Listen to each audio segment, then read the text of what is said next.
नमस्कार मित्रांनो, मी रिद्धेश मोतीलाल पाटील, राहणार घोटाणे, तालुका जिल्हा नंदुरबार, इयत्ता 9वी एकलव्य विद्यालयचा विद्यार्थी। अखिल महाराष्ट्र बालवक्ता राज्यस्तरीय ऑनलाईन वक्तृत्व स्पर्धा या स्पर्धेचा विषय आहे ऑनलाईन शिक्षण योग्य की अयोग्य। मित्रांनो, आपणा सर्वांना माहीत आहे की कोरोनामुळे सर्व शाळा बंद आहेत। जूनच्या पहिल्या दुसऱ्या आठवड्यात शाळा सुरू होतात, पण मार्चपासून राज्यातल्या सर्व शाळा बंद आहेत। कोरोनाचा फैलाव आणखीन जोरात वाढत आहे, त्यामुळे शाळा सुरू करता येत नाही। शाळांना पर्याय म्हणून ऑनलाईन शिक्षण पद्धत पुढे आलेली आहे, पण ही ऑनलाईन शिक्षण पद्धत योग्य आहे की अयोग्य, याचे चांगले परिणाम काय, वाईट परिणाम काय, सकारात्मक परिणाम काय, नकारात्मक परिणाम काय, हे आज आपण पाहणार आहोत। मित्रांनो, ऑनलाईन शिक्षणामध्ये अनेक अडचणी येतात, जसे की इंटरनेटची असुविधा, मोबाईल नसणे, लॅपटॉप नसणे, अशा अनेक अडचणी ऑनलाईन शिक्षणामध्ये येतात। मित्रांनो, ऑनलाईन लेक्चर घेणं म्हटलं की वर्गामध्ये जो संवाद व्हायला हवा तो होत नाही।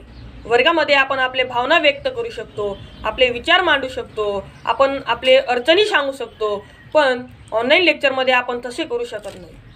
ऑनलाईन लेक्चरामध्ये फक्त ऐकायला भेटतं ते म्हणजे सर आवाज येत नाही, सर चित्र दिसत नाही, सर सांगतात सर आवाज म्यूट करा, व्हिडिओ बंद करा, असे आपल्याला ऐकायला भेटतं।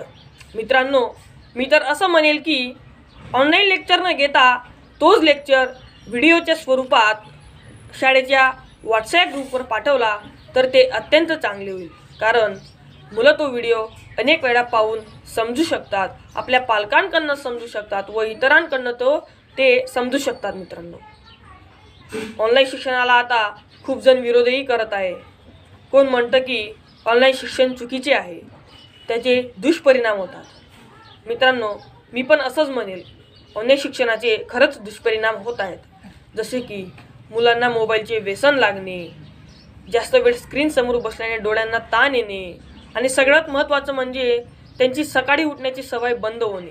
जेव्हा शाळा असायच्या तेव्हा मुलं सकाळमध्ये क्लासेसला जायचे, शाळेत जायचे, पण ते आता या ऑनलाईन शिक्षणामुळे बंद झालेले आहे। त्यांच्यामध्ये आता आळसही निर्माण व्हायला लागलेला आहे। मित्रांनो, ऑनलाईन शिक्षणाचे जसे वाईट परिणाम आहेत तसे चांगले परिणामही आहेत, जसे की वेळेची बचत होणे। पहिले मुलांना बसवर जाऊन स्टँडवर उतरायचं, स्टँडवरून शाळेत जायचं, एवढा वेळ खर्च करावा लागायचा, पण आता मित्रांनो घरी मोबाईल घ्या आणि शिका, एवढी वेळेची बचत मुलांची होत आहे। दुसरा चांगला परिणाम म्हणजे इंटरनेटची त्यांना जाणीव झालेली आहे। जर त्यांना अभ्यासामध्ये काय अडचण असेल तर लगेच मोबाईल घ्या आणि इंटरनेटवर सर्च करा। असे चांगले परिणाम आणि वाईट परिणाम ऑनलाईन शिक्षणामुळे झालेले आहेत।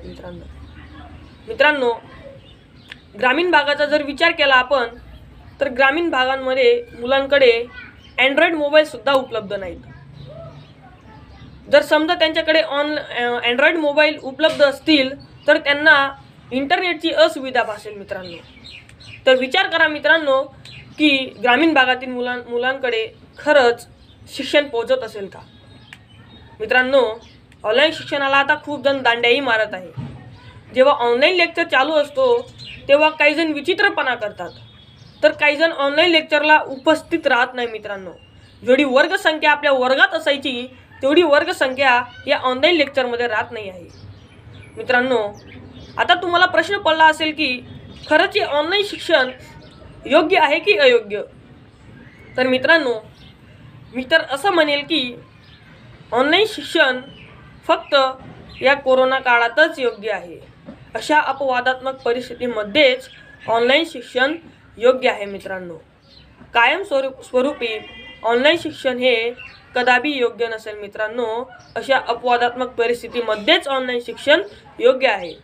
जर हे ऑनलाईन शिक्षण कायमस्वरूपी चाललं तर मुलांना ए फॉर ॲपल ऐवजी A for apps, B for blogs, T for technical आणि एल फॉर लर्निंग हे शिकावं लागेल। मित्रांनो, धन्यवाद पूर्ण व्हिडिओ पाहिल्याबद्दल।